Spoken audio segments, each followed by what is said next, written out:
Good morning and welcome to Spectrum News. I am Emedion James coming to you live from Uyo. Let's take a look at today's major stories.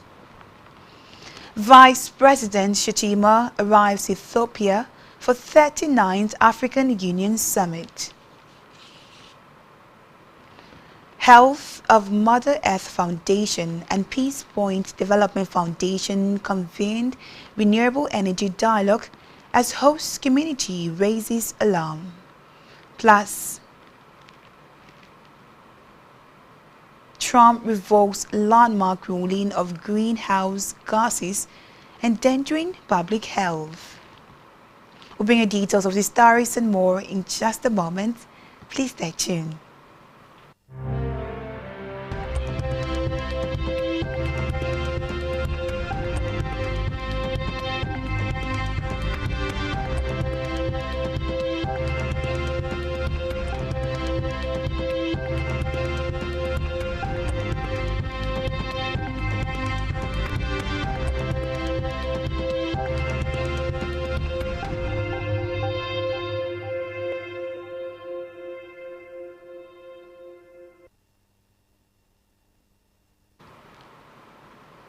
Many thanks for staying tuned. First in the news this morning is that President Bola Tinubu has commended the Bank of Industry for disbursing a record 636 billion naira to businesses in 2025, describing the milestone as the highest annual financing volume in the institution's history and a validation of its administration economic reform agenda. In a press statement issued by the Special Advisor to the President on Information and Strategy, Bayo Onanuga, the President said the achievements demonstrate how ongoing macroeconomic reforms are strengthening development finance institutions and unlocking capital for productive sectors of the economy. According to the statement, the 636 billion naira was disbursed to more than 7,000 enterprises nationwide.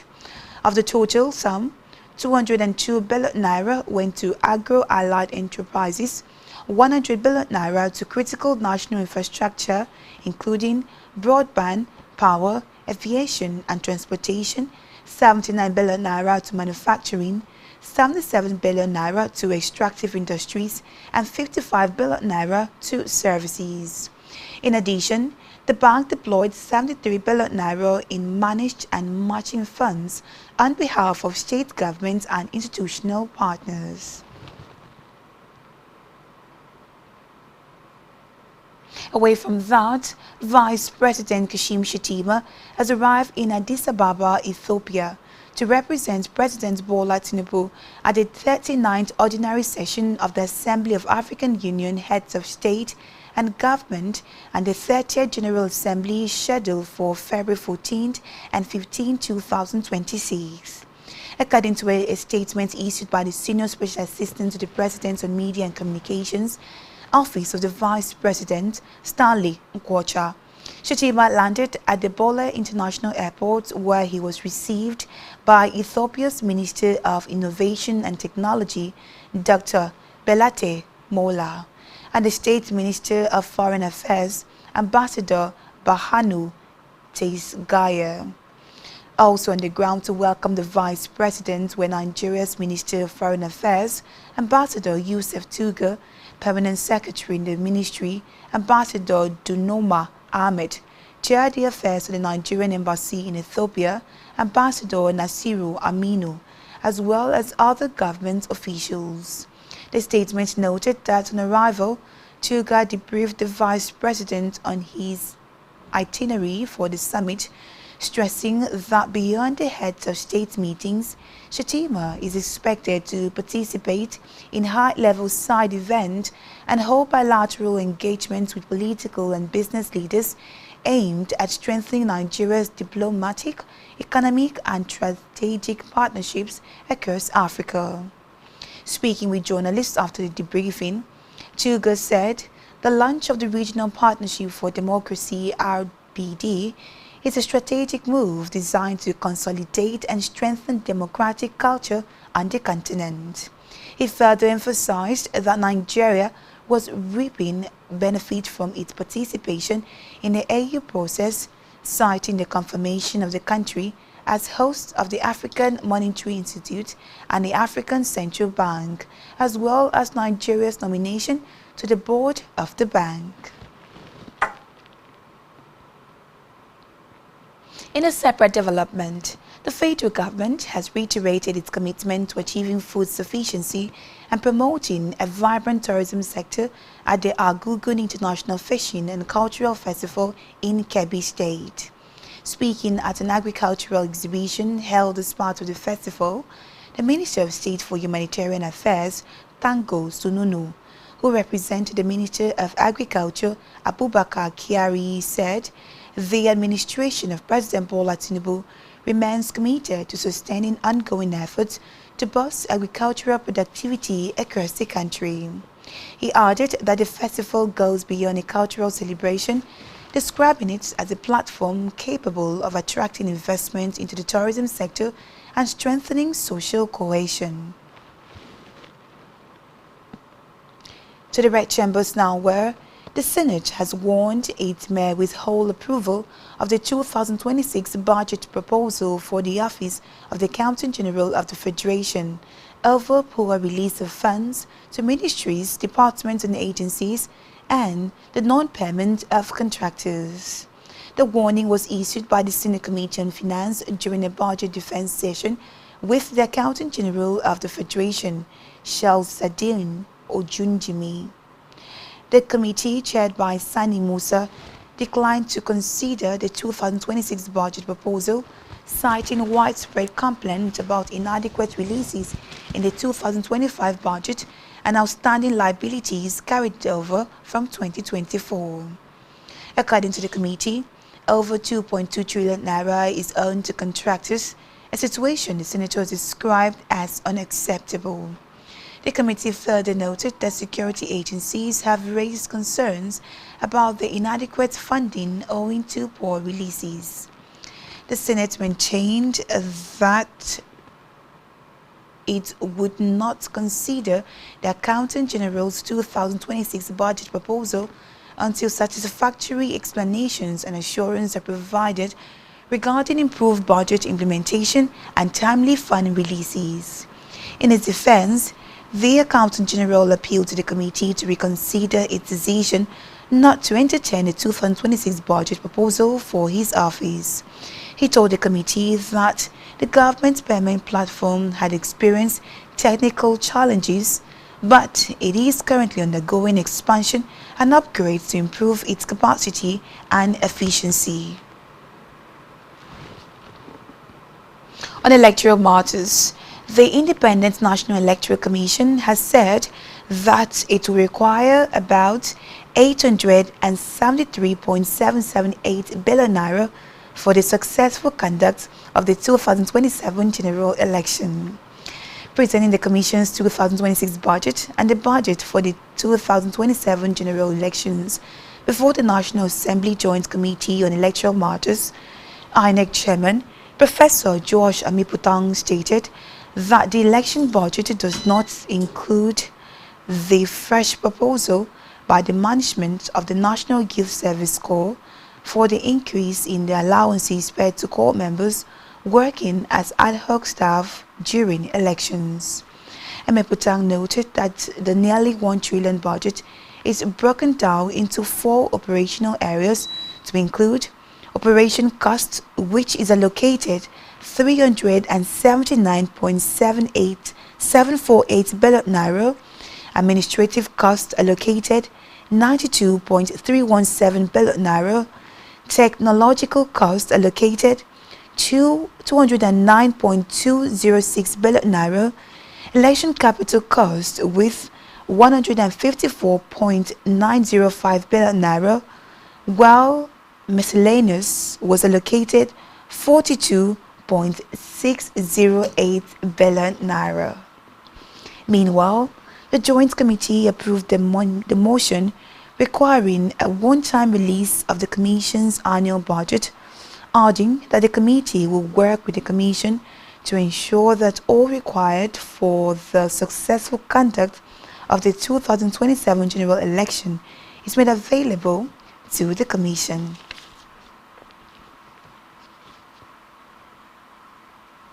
On security matters, the Inspector General of Police, IGP Kayode Batukun, has said that specially trained supernumerary spies police officers will be deployed to protect banks and critical financial infrastructure. Ekpatukun, who disclosed this during a strategic meeting with the Chartered Institute of Bankers of Nigeria and the body of banks chief executive officers in Lagos, said the development was part of a new policing strategy aimed at strengthening the security of Nigeria's banking sector.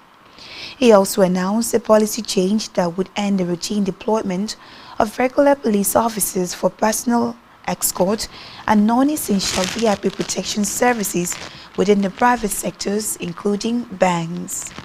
The IGP added that the traditional model of deploying conventional police personnel for routine cash-in-transit escort duties would be progressively restructured, adding that the new framework would prioritize the recruitment, training, and deployment of spy police to provide specialized security support to banks and other financial institutions. Back here, stakeholders, community members, and environmental advocates have called for an urgent halt to fossil fuel extraction activities in Ikorebidang, Ona local government area of Akwa Ibom State, following a dialogue on renewable energy convened by the Health of Mother Earth Foundation and Peace Point Development Foundation, PPDF. Our correspondent Esau Toyo, who was at the event, completes the report.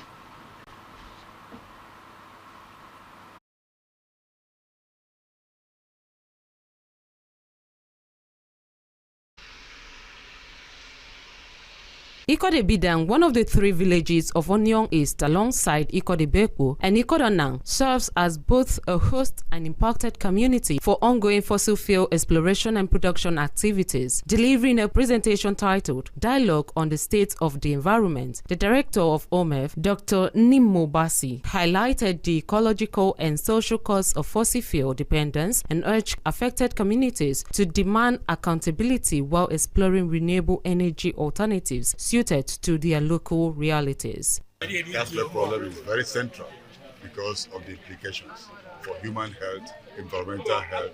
They talk about skin rashes and breathing problems and the soup, but if this is not stopped, they're going to have even reproductive problems. They're going to have cancers, they're going to have blood disorders, birth defects, so many problems associated with gas flaring. The good thing is that the people have also told us what they're demanding.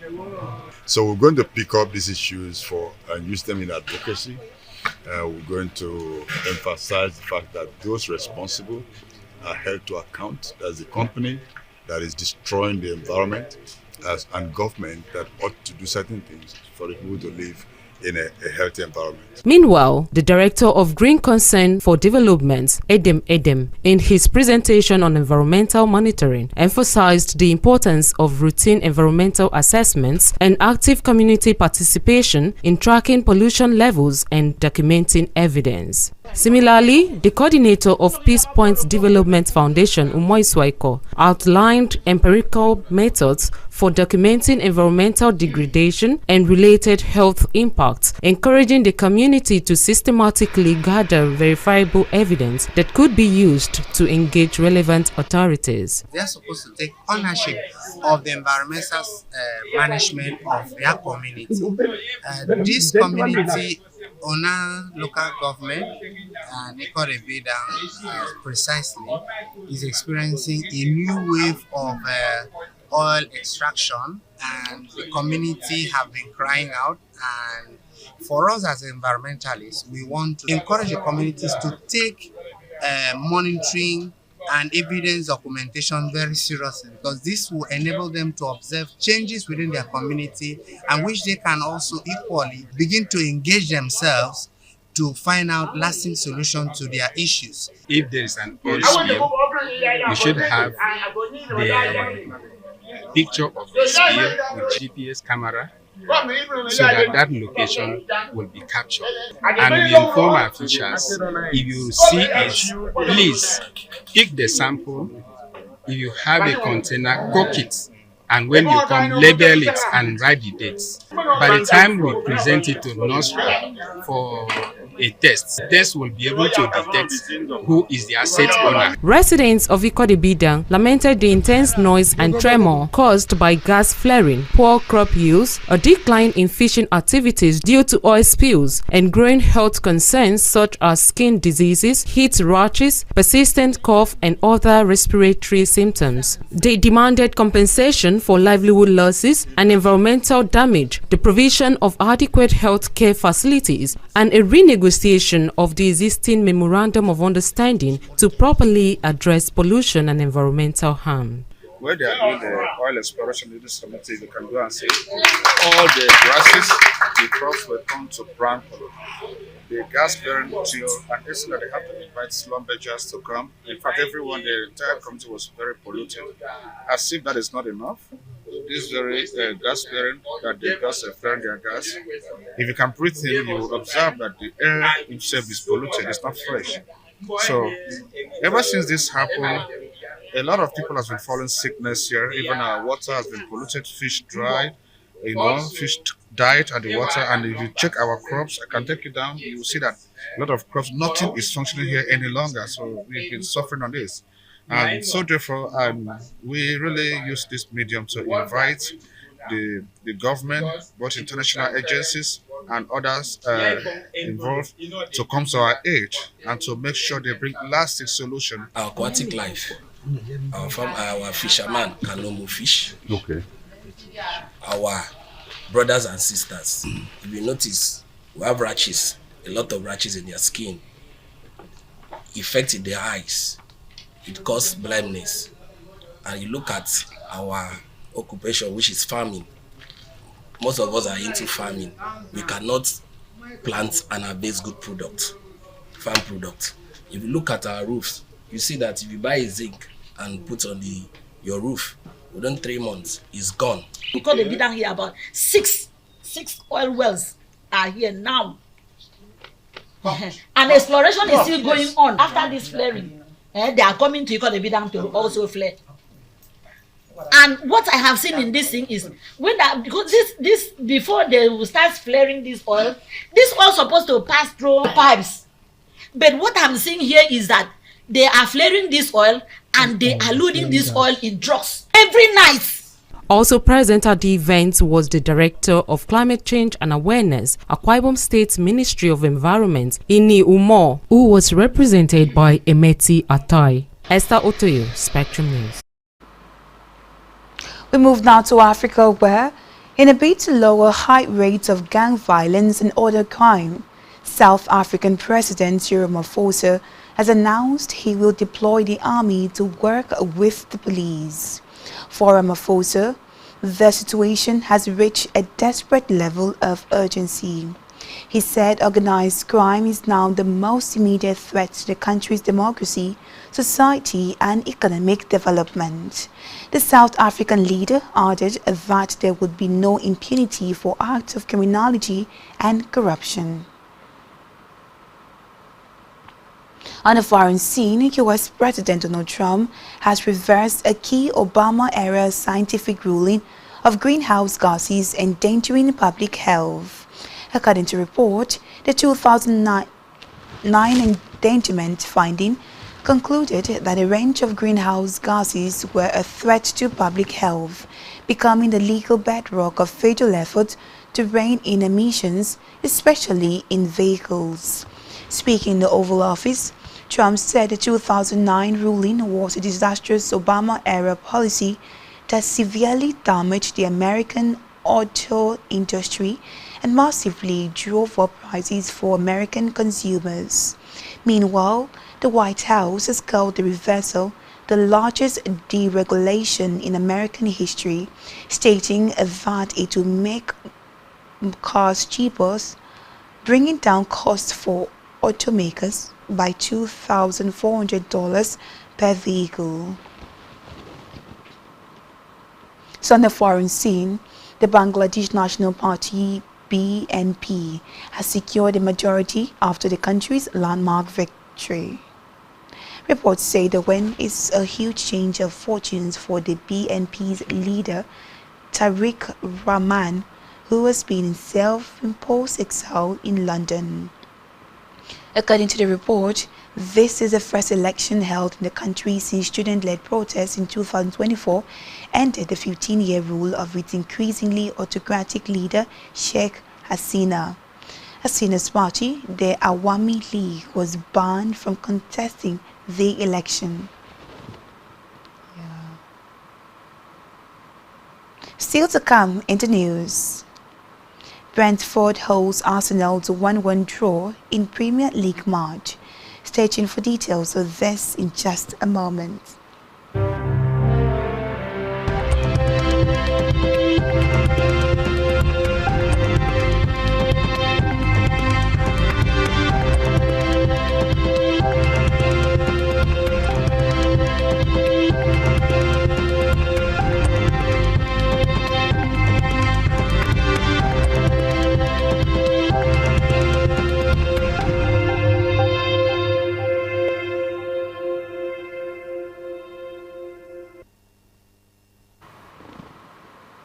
Many thanks for staying tuned. Now let's go over to the concluding part of today's stories. On the business news, the Federal Ministry of Industry, Trade and Investment, FMITI, has unveiled plans to deepen trade facilitation and tighten policy execution in 2026, following a sharp rebound in capital inflows and export performance in 2025. According to the FMITI Outlook 2026, the ministry will focus on sustaining reform momentum while strengthening implementation frameworks to translate consolidation into sustained growth, export and jobs. The Minister of Industry, Trade and Investment, Dr. Jumoke Odungwole, said 2025 marked a turning point in Nigeria's trade and investment trajectory. She added that the ministry curated a pipeline of over $5 billion in bankable projects, undertook more than 150 bilateral and investors' engagement, convened 5 deal rooms and sector roundtables, including a domestic investors summit, and tracked over $50 billion in signed commitment from presidential engagement, with about 25% progressing towards implementation. In healthcare services at the Federal Neuropsychiatric Hospital, Banama, Kaduna, has been disrupted following an indefinite strike embarked upon by 128 nurses over alleged unresolved welfare and career progression issues. The nurses, under the aegis of the National Association of Nigerian Nurses and Midwives, commenced the industrial action in recent days, accusing the hospital management of failing to address grievances said to have lingered for over 2 years. Addressing journalists, the NAMAM unit chairman in the hospital, N. Weraji Uche Chukwu, said the strike became inevitable after several attempts to resolve the issues internally failed. According to him, the union formally wrote to the management at least twice last year to seek redress on critical concerns affecting nurses, but received no response. Still in health, the director of the National Center of Excellence for Sickle Cell Disease Research and Training, Professor Obiagali Nodo, said early screening and continuous care significantly reduced under 5 mortality among children living with sickle cell disease. She said the lower prevalence of SCD among adults compared with children reflect early death caused by the absence of routine screening and standardized care. Nodum spoke in Abuja at the Nigerian Inherited Blood Disorders Leadership Forum. According to Nodum, the absence of universal newborn screening means Nigeria still relies on estimate rather than population-based data to determine the incidence of the disease. Now to sportswear. Brentford and Arsenal have played out a 1-1 draw in a tightly contested Premier League clash at the Jetek Community Stadium. The breakthrough came in the 61st minute when Noni Maduke headed Arsenal in front after connecting with a cross from Pyro Hencapia. Brentford responded strongly and found the equalizer in the 71st minute as Kenna Lewis Porter rose higher to head home from close range, following an assist by Sepp van den Berg. Both sides pushed for a winner, but clear-cut chances were limited in the closing stages. Still in sport, Confederation of African Football (CAF) will take major decisions on the 2027 African Cup of Nations and the 2026 Women's African Cup of Nations today. The CAF's Executive Committee will meet in Dar es Salaam, Tanzania, to take decision as regards both competitions. The WAFCON 2026 finals is due to be played in Morocco next month.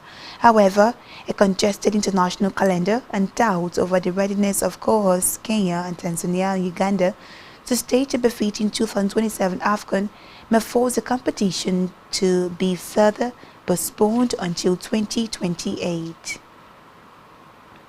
On entertainment news, United States-based Nigerian Afro-pop artist Cyril Abbas is set to serenade the airwaves on Valentine's Day with the release of his new single, Body of Work. Produced independently, the song arrives with rhythm built for clubs, parties, and repeat listens. While Body of Work may initially sound like a smooth ode to feminine allure, the artist insists that the record runs much deeper. According to him, the song is both personal and symbolic, a reflection of his journey, growth, and long-term vision as an artist. And that's all we have for you at this time. To ensure to follow us on social media, subscribe to our YouTube channel, all of which you can find on our website at spectrumtvlive.ng. You have been watching Spectrum News at 10. I am Imogen James. Do enjoy the rest of your day. Bye for now.